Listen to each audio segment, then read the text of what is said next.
Galera, Kenjaku foi decepado e não foi pelo Takaba não, hein? Foi pelo Yuta. A luta entre o Takaba e Kenjaku foi decidida justamente pelo Yuta Okkotsu. E mesmo com a cabeça no chão, o Kenjaku ainda não morreu. Então fica aí pra você entender o que o Kenjaku vai fazer a seguir.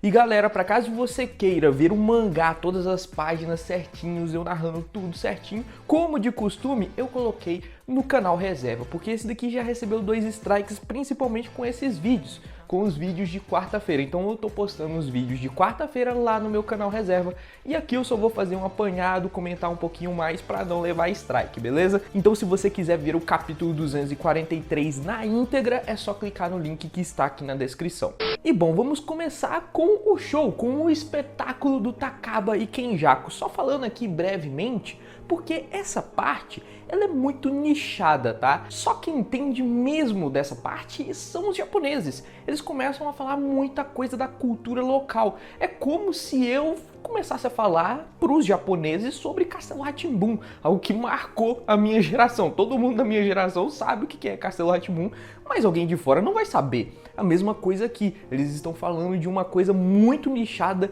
algo muito específico do povo japonês, que quem não é do Japão não vai entender. Então essas piadinhas aqui que eles contaram ficaram bem sem graça para 99% do mundo. Mas, só para deixar bem claro, esse era o sonho do Takaba. O sonho do Takaba era fazer essa apresentação com um colega que ele gostasse, e ele fez com o Kenjaku. Beleza, essa parte acabou, e o Takaba realizou o seu sonho, acabando assim toda essa ilusão dele, todo esse show de comédia. O Takaba aparece deitado no chão com um kimono um pouco diferente. Isso daqui é mais uma referência. Olha, todo capítulo que o Takaba lutou teve ao menos uma referência a um outro mangá. Isso daqui é uma referência a Yu Yu Hakusho de novo. Tá certo que essa bandana com esse triângulozinho na testa é algo cultural também, é algo que aparece em todos os espíritos que foram mortos de forma um pouquinho mais sangrenta no mundo do Japão. Eles são representados com isso daqui, mas esse kimono é uma clara referência a Yu Yu Hakusho também. E o Takaba estava ali deitado dizendo que estava aceitando o seu destino, que ele ia ser morto pelo Kenjaku, mas é aí que aparece o Yuta Okkotsu, pegou o Kenjaku desprevenido e deu uma espadada no Kenjaku antes que ele conseguisse utilizar sua técnica de gravidade. Como o Kenjaku não estava esperando, ele foi pego de surpresa e não conseguiu reagir a tempo. Teve sua cabeça decepada. Caraca, velho, quem diria que ia ser justamente o Yuta que ia decidir essa luta?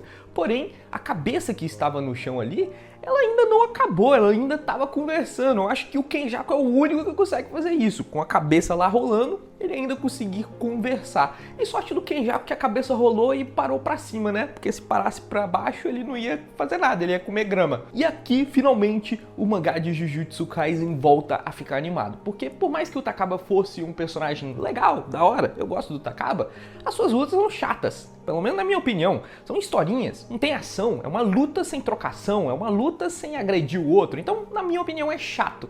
Agora o Yuta botou moral aqui e finalmente voltou a ser Jujutsu Kaisen. Mas bom, vamos por partes aqui porque tem muita coisa pra falar sobre essa cena. A primeira é a escolha do Yuta Okkotsu. Na minha opinião, é um pouco estranho escolher o Yuta. Na minha opinião, é muito mais fácil escolher a Maki, porque já é uma precavida aí de que o Kenjaku não ia conseguir detectar a Maki. A Maki não tem energia amaldiçoada, ela consegue ali enganar muito mais facilmente o Kenjaku.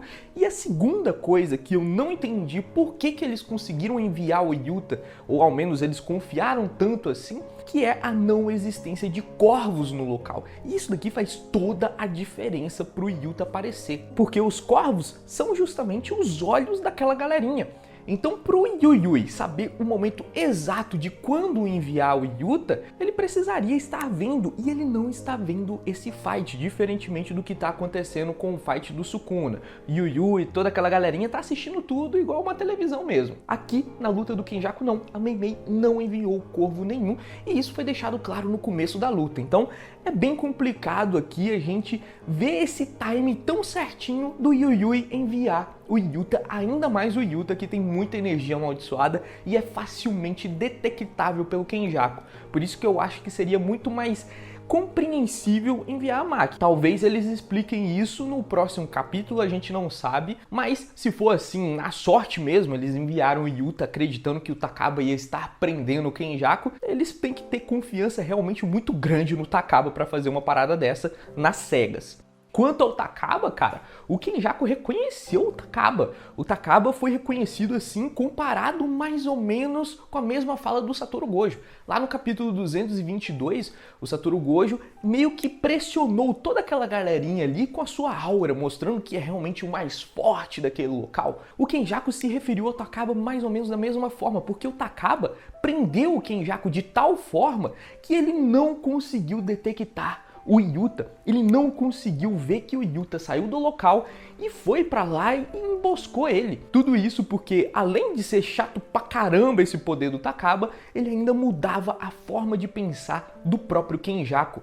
embaralhava o cérebro do Kenjaku. Então ele não conseguiu notar a ausência do Yuta. O Takaba, apesar de não ter dado o golpe final, afinal ele não pode fazer isso, o Takaba é incapaz de matar uma pessoa, ele foi de extrema importância. Ele foi o personagem mais importante dessa luta, apesar dele não ter dado o golpe final. Mas vamos agora pro final e o motivo de você estar nesse vídeo aqui. O que o Kenjaku quis dizer com alguém herdar a sua vontade? O Kenjaku se deu por vencido ali, pelas falas dele, deu a entender que ele aceitou a derrota, que de fato ele perdeu, mas a cabeça falante disse que alguém vai herdar a sua vontade, e aí vem muitas especulações. E na minha opinião tem ao menos 3 hipóteses. Aqui a galera tá falando mais de longe é o Itadori, e pode ser o Itadori de fato, porque a gente não viu o passado do Itadori. O passado do Itadori é muito nebuloso. A gente sabe que ele foi parido pelo Kenjaku, e depois a gente viu só ele mais adolescente lá com seus 16, 17 anos, não sei quantos anos o Itadori tem hoje, mas a gente tem um limbo de toda a infância do Itadori.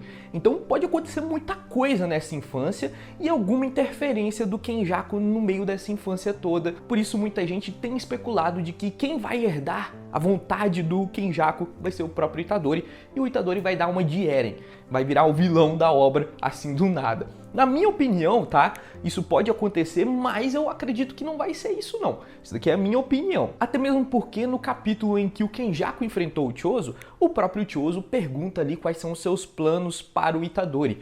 E o Kenjaku deixa claro naquele momento todo o seu plano, e quanto ao Itadori, ele fala que o Itadori já está cumprindo o seu plano, dando a entender que o plano pro Itadori era simplesmente que ele tivesse o Sukuna dentro de si. Era esse o plano que o Kenjaku tinha pro Itadori, então está sendo cumprido. O plano que ele tinha pro Itadori estava sendo cumprido. E o Kenjaku, como ele tinha certeza de que ia matar o Chozo, contou tudo, não escondeu nada. Então, na minha opinião, o Kenjaku foi verdadeiro aqui e disse o que ele queria fazer com o Itadori, que era simplesmente criar alguém que fosse capaz de suportar o poder do Sukuna. Por isso eu acredito que não seja o Itadori que venha herdar essa vontade do Kenjaku, mas, dizendo aqui bem claro, isso pode acontecer porque o seu passado é bem nebuloso. A segunda pessoa que pode herdar, que eu também acho que não seja essa, é o Sukuna, porque o Sukuna, principalmente antes de enfrentar o Gojo, ele foi repreendido ali pelo Kenjaku dizendo que ele tinha que fazer algumas coisas para o Kenjaku, dando a entender que os dois tinham um acordo e que o Sukuna ia ajudar o Kenjaku a concluir o plano do Kenjaku. Então pode ser o Sukuna aquele que venha concluir o sonho do Kenjaku. Esse eu acho que pode ser até um pouco mais provável do que o próprio Itadori, porém ainda assim entendendo que o Sukuna é alguém que não tá nem aí pra nada, que só quer se divertir com a vida, então talvez não seja ele que venha herdar essa vontade do Kenjaku. Sobrando assim a terceira e última pessoa que eu acho mais provável que seja o Tengen. O Tengen é fundamental para o plano do Kenjaku e está na posse do Kenjaku no corpo do Suguru Geto. O Suguru Geto tem o poder ali de domar as maldições e o Kenjaku estava ocupando esse corpo e conseguiu capturar o Tengen. Acontece que nesse último quadro, o Kenjaku parecia que estava fazendo força, algumas veias saltaram no seu rosto, dando a entender que o Kenjaku ainda vai fazer alguma coisa, afinal ele é um cérebro ambulante. Então, talvez para matar o Kenjaku de fato, você tem que fatiar o cérebro e não o corpo. Por isso, eu acredito que ele possa ter feito alguma coisa com o Tengen, já que ele conseguiu capturar o Tengen e o Tengen é extremamente importante para o seu plano. E ele vai soltar o Tengen e ele vai herdar a sua vontade de alguma forma. Lembrando que o Tengen e o Kenjaku no passado eram amigos, então pode ter caroço escondido nessa parada aí. E na minha opinião, o principal motivo que seja o Tengen que venha herdar essa vontade do Kenjaku, que é a importância do Tengen. Sem o Tengen não dá para assimilar todo mundo e sem o Tengen não dá ali para fazer o que o Kenjaku quer fazer. Então, na minha opinião, o Tengen é a melhor hipótese, mas de novo, não significa que as outras duas seja impossível. Não, ainda pode acontecer que o Itadori seja ou o Sukuna seja, mas eu acredito que seja o Tengen. Então diga aqui nos comentários o que você acha que vai acontecer. Você acha que vai ser o Tengen mesmo que vai herdar essa vontade do Kenjaku e que vai transformar todo mundo aí de fato? Porque eu quero ver todo mundo transformado, eu quero ver esse plano do Kenjaku dando certo. Quero ver o ciclo pegando fogo mesmo. Então deixa aqui nos comentários a sua opinião. Eu vou ficando por aqui e não se esqueça de se inscrever lá no canal Reserva, porque é lá que tá saindo o review de quarta-feira na madrugada, como você está acostumado, beleza? No mais, eu vou ficando por aqui e a gente se vê no próximo vídeo. Até mais!